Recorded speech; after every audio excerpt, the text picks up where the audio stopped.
تحيه لجميع الاخوان المتتبعين. اليوم واحد الفيديو سبيسيال فهمتيني لهذا الظاهره ديال هاد السيده اللي قال لك انها كتنبأ بالغيبيات او انها بالاحرى كتنبأ يعني بهاد المباريات ديال كره القدم وكتقول لك فلان ستر فلان فرقه غادا تربح لو كذا وكذا والناس ولاو كيتواصلوا معها وكيامنوا بهذا الشيء.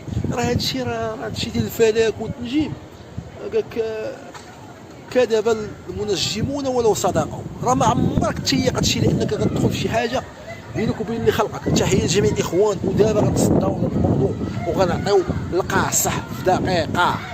واش الاخوان الاصدقاء المتتبعين، اليوم بغيت ندوي على واحد الموضوع اللي اثار الضجه هو الفيلم ديال المهم هاد خيتي هادي قال لك اللي كتنبأ. اش كتنبأ ولا ما كتنبأ؟ انا ماشي كتنبأ. واش هما دابا حنا 2024 وباقا هاد العقليه ديال بنادم كيفكر كيقول لك وحده كتقول المستقبل. المستقبل راه في يد الله عز وجل، المستقبل في يد الله عز وجل. الله بوحده هو اللي كيعرف المستقبل كيعرف هادشي ديال العلم الغيبيات. اما بالنسبه للناس اللي باغت نصحح واحد المعلومه، بالنسبه لدوك الناس اللي كيحاولوا انهم يشنعوا بحال هاد المحتويات اللي تافهه ما عندها حتى شي معنى، كيبغيو يعطيوكم ديك الصوره المعكوسه للواقع.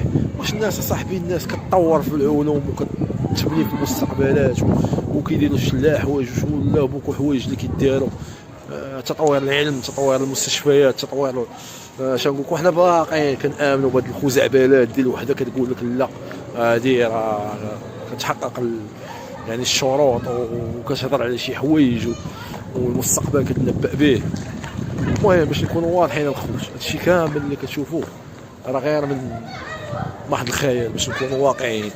لان بحال هاد الاشياء هذه اللي كتخلي بنادم انه يركز عليها ويحاول انه يعطي صوره لهاد الاشياء وحتى البارطاج الناس اللي كتبارطاجي بحال هاد الحوايج باش نكونوا واضحين، راه كتعطيو للمجتمع واحد الصوره اللي غير واقعيه كتخلي الناس انهم يتحتموا عليهم انهم يتبعوا بحال هاد التفاهات.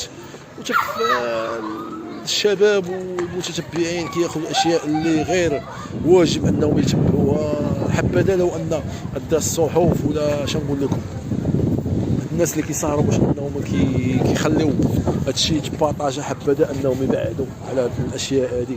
الله يرحم لكم الوالدين، راه المجتمع ولا غادي في واحد السيروله اللي دون المستوى. راه كنلقاو اغلبيه الناس اغبياء، المجتمع ولاو فيه اغبياء بزاف. علاش؟ لانه الواحد اللي كيتقبل بحال هاد الحوايج هادي وكياخذ واحد الاراده، راه اش نقول لك اخويا الله يدي شي شاول الخير.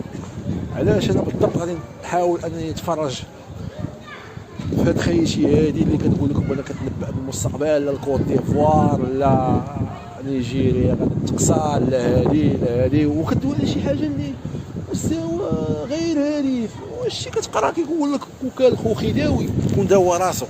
شوفي حالتك انت كي داير كره ضمنتي المستقبل ديالك وراه كيدايره بزاف د الحوايج. راه الله عز وجل راه كيقول لك لا يفلح الساحر من حيث اتى. باش نكونوا واقعيين، واش الاشياء اللي كتخاد بواحد المنظور اللي غير ايجابي واش الناس اللي كتحاول انك تناقش معاهم ما كيعطيوك حتى شي استفاده، كتعرف راسك بانك غادي في واحد العالم ما لا ارادي، عالم مليء بالتفاهه وبالاشياء اللي ما عندها حتى شي محتوى هادف. علاش زعما علاش بغيت نعرف انا علاش هذا الشيء اللي كيكون يعني كيبارطاجيو الصحف ديال الفيسبوك او الصحف ديال قنوات اليوتيوب او بالاحرى القنوات ديال الصحافه الالكترونيه كتحط لنا شي حاجه اللي دون المستوى. باش نكونوا واضحين راه ما يمكنش ليا انت غادي تغمق عليا بواحد جوج كلمات وغتقول لي هذه كتنبأ بالغيب ولا هذه كتقول لك الحقيقه راه حكا واحد المنتخب غادي يخسر. كونوا واقعيين. بحال هاد الاشياء هادي راه الناس فاتوهم صاحبي. الناس راه كيفكروا المستقبل، كيفكروا شي حوايج اللي خاصها دار من هنا 2030 كتبني المجتمع ديالها على احداثيات حقيقيه ماشي احداثيات عشوائيه. تجيب امراه ما كتعرف الله اعلم حياتها كي دايره، واش الله اعلم كيفاش تداز حياته وكتقول انا كنتنبأ لا انا كنضرب كاطا لا انا كندير هذا. نكونوا واقعيين الاخوان. بركه من التفاهه، الله يرحم لكم الوالدين. كفانا تفاهه.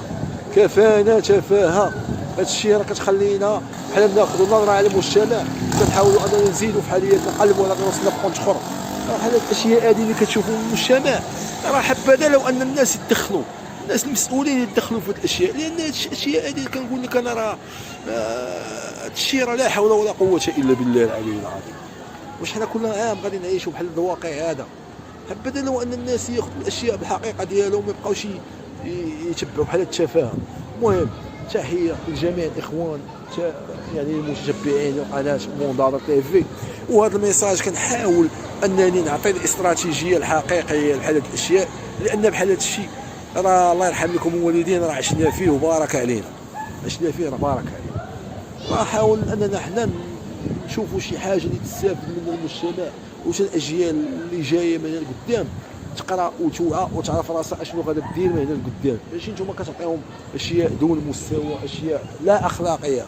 بالنسبه للناس اللي بغيت نصحح واحد المعلومه بالنسبه لدوك الناس اللي كيحاولوا انهم يشنعوا بحال هاد المحتويات التافهه ما عندها حتى شي معنى، كيبغيو يعطيوكم ديك الصوره المعكوسه للواقع. واش الناس اصاحبي الناس كتطور في العلوم وكتبني في المستقبلات وكيديروا شي حوايج ولا بوكو حوايج اللي كيداروا، تطوير العلم، تطوير المستشفيات، تطوير شنقول لكم، حنا باقيين كنامنوا بهاد الخزعبلات ديال وحده كتقول لك لا هادي راه كتحقق يعني الشروط وكتهضر على شي حوايج والمستقبل كتنبأ به. المهم باش نكونوا واضحين الخوت، هادشي كامل اللي كتشوفوه راه غير من محض الخيال باش نكونوا واقعيين، لان بحال هاد الاشياء هذه اللي كتخلي بنادم انه يركز عليها ويحاول انه يعطي صوره لهاد الاشياء، وحتى البارطاج الناس اللي كتبارطاجي بحال هاد الحوايج باش نكونوا واضحين، راه كتعطيو للمجتمع واحد الصوره اللي غير واقعيه، كتخلي الناس انهم يتحتموا عليهم انهم راه اش نقول لك اخويا، الله يدي شي شاول الخير. علاش انا بالضبط غادي نحاول انني نتفرج في هاد خيشي هادي اللي كتقول لكم انا كتنبأ بالمستقبل، لا الكوت ديفوار لا نيجيريا غادي تقصى لا هادي وكدوي على شي حاجه اللي مستوى غير هادف. واش كتقرا كيقول لك وكال خوخي داوي كون داوى راسو، شوف يا حالتك انت كي داير، كره ضمنتي المستقبل ديالك وراه كيدايره بزاف د الحوايج، راه الله عز وجل راه كيقول لك لا يفلح الساحر من حيث اتى، باش نكونوا واقعيين. واش الاشياء اللي كتخاد بواحد المنظور اللي غير ايجابي، واش الناس اللي كتحاول انك تناقش معاهم ما كيعطيوك حتى شي استفاده. واش الاخوان الاصدقاء المتتبعين، اليوم بغيت ندوي على واحد الموضوع اللي اثار الضجه، هو الفيلم ديال المهم هاد خيتي هادي قال لك اللي كتنبأ، اش كتنبأ ولا ما كتنبأ؟ هذا ماشي كتنبأ. واش ما دابا حنا 2024 وباقا هاد العقليه ديال بنادم كيفكر كيقول لك وحده كتقول المستقبل، المستقبل راه في يد الله عز وجل، المستقبل في يد الله عز وجل، الله بوحده هو اللي كيعرف المستقبل وكيعرف هادشي ديال العلم